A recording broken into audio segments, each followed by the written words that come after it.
Okay, welcome back to another episode of Daily 10-Minute Plankage. Alright, it's 8:48. We're done at 8:58. Today I had a day off. School starts back up again tomorrow. Let's see. Woke up, did my stuff, ate breakfast. Oh yeah, I read a lot of the book today, Gone with the Wind. I think I got through like 80 some pages, which is like 4-5-ish chapters. Really solid. It's pretty complicated now. It's hard to explain the whole plot, but basically they're getting taxed, so the property is getting taxed very heavily, and their former overseer, and basically they would call it a scallywag. There's some scallywags trying to take their property after the taxes, and basically there's no way they're gonna be able to pay it, and Scarlet is very let's see, like apprehensive, and she's like scared and all, doesn't know how to handle it. Then she remembers that Mr. Rhett Butler, there are rumors going around that he's got a ton of that cash money. So she goes to Atlanta to find him and try and like marry herself off in an attempt to gain some of that cash money in order that they can keep Tara, or Tara, however you pronounce their property. She gets to, oh yeah, so basically, since they're poor and all, and their clothes are pretty shabby, she has to take part of her mom's, like her dead mom's curtain, and transform that into her like dress to seem more presentable. And then as she's doing that, the slave Mammy catches her, and she's like pretty sus of everything that's going on, and basically she forces Scarlet to take Mammy with her to Atlanta. And they get there, they find the city pretty much destroyed, but they can see it's like being rebuilt.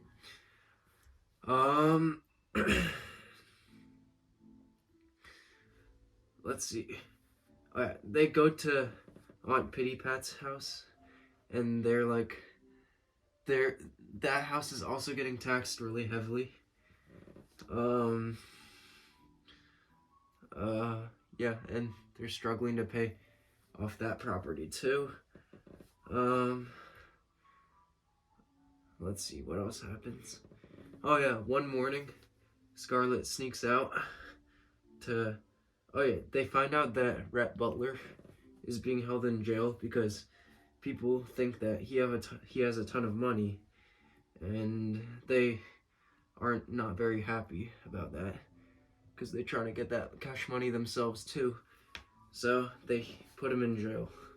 So one morning, Scarlet wakes up and has the perfect opportunity to escape the house without the rest of the people knowing.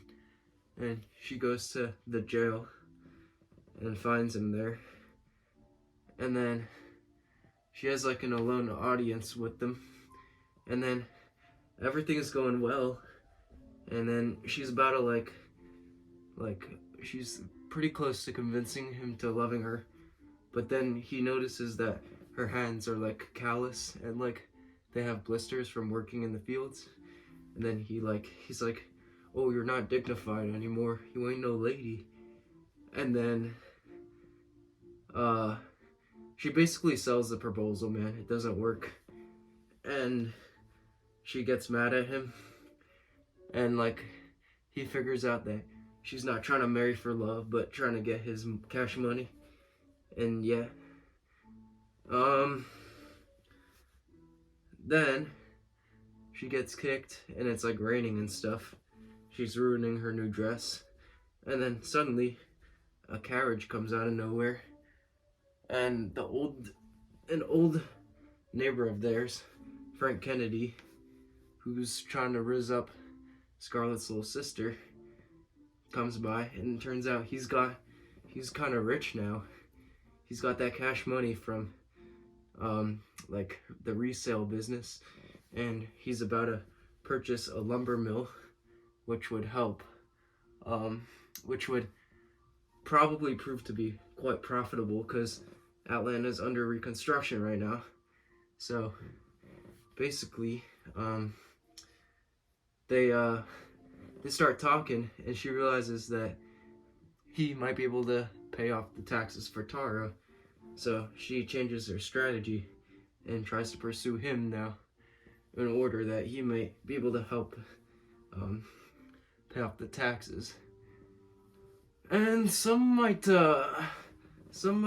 characterize her as like a prosty, but like, you know, I guess she's doing it for a noble cause to try and save her family's property. But I don't know.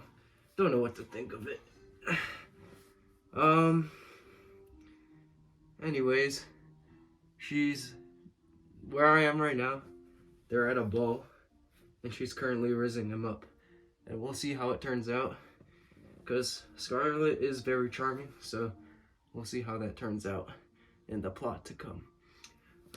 Anyways, after all that reading, had lunch, pretty simple lunch, then went out to, well, I read a bit more after that, and then I was brushing up on a little bit of that Lagrange error bound, because I was still a little confused on it, but now I think I got like quite a firm grasp, maybe like 95% firm grasp on Lagrange. So, yeah, after that I went to the gym.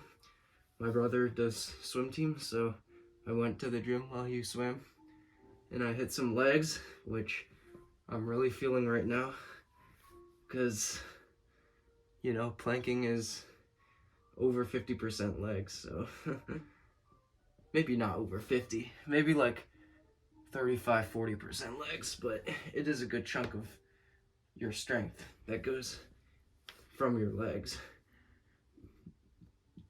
So spammed the seated calf raise a lot, spammed some hamstring stuff, some quads stuff, some leg extensions, also did some Arnold shoulder presses. Overall was a good experience. Legs are cooked, thoroughly cooked, but somehow I'm getting through this all right.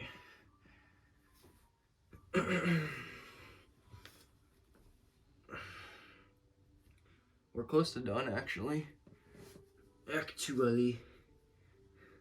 I do this for my mom and my little brother too. Yes, sir. On that jinxie jinx.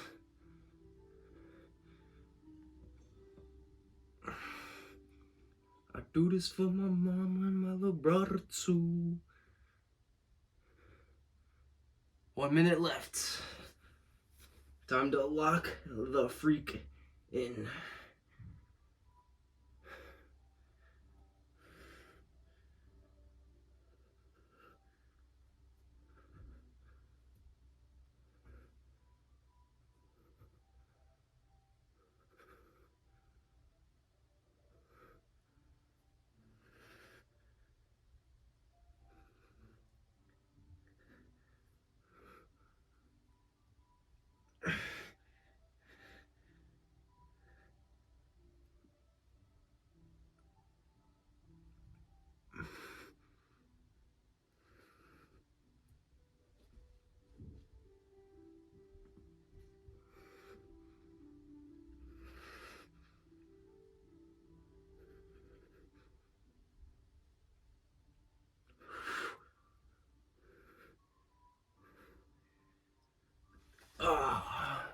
We done. Let's go. Closing in on day 40. See y'all then.